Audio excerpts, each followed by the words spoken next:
Il m'arrive souvent de penser à l'identité des hommes, à cette réalité simple, presque banale, mais que l'on oublie. Nous portons tous le même sang rouge, ce même liquide vital qui coule en silence sous notre peau, quelle que soit sa couleur. Les organes sont les mêmes. Le cœur bat dans la même poitrine, le souffle se loge dans les mêmes poumons. Les douleurs naissent dans les mêmes fibres. Et ce qui soigne ici, soigne là-bas. Le même geste apaise la brûlure, referme la plaie, calme la fièvre. Voilà l'universalité du vivant. Voilà ce que nous sommes, avant d'être quoi que ce soit d'autre. Des êtres de chair, de souffle, de besoin, de désir, et surtout d'émotion. Mais l'homme oublie. Il oublie cette égalité invisible. Il la recouvre d'étiquettes, de drapeaux, de dogmes, et puis il juge, il divise, il oppose. Il déclare que tel autre est ennemi, que son nom, sa langue, sa foi ou sa peau font de lui une menace. Alors les frontières se dressent, les armes s'élèvent, les mots deviennent couteaux, et les mains qui pourraient secourir deviennent poings. Et pourtant, au fond de lui, l'homme sait.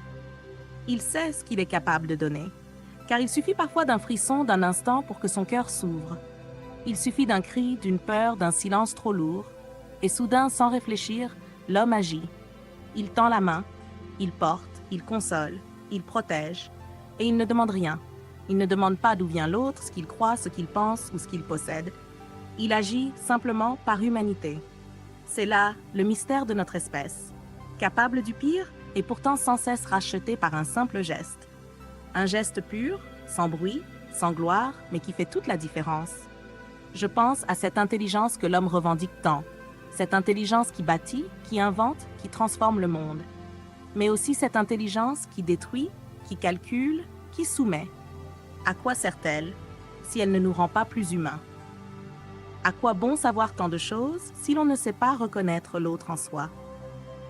L'intelligence la plus haute n'est-elle pas celle du cœur? Celle qui comprend sans parler, qui sent sans juger, qui se penche sur la faiblesse sans s'en glorifier. Il y a dans chaque être humain une lumière discrète. Elle ne brille pas toujours, elle vacille, parfois elle semble éteinte, mais elle est là. Et dans certains instants, elle éclaire tout. Elle éclaire le courage de celui qui aide sans attendre. Elle éclaire la douceur de celle qui console dans le silence.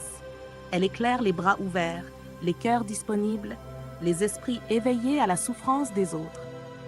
C'est cette lumière-là qui me rappelle que l'homme, malgré ses erreurs, porte en lui quelque chose d'immense, quelque chose de fragile mais d'invincible.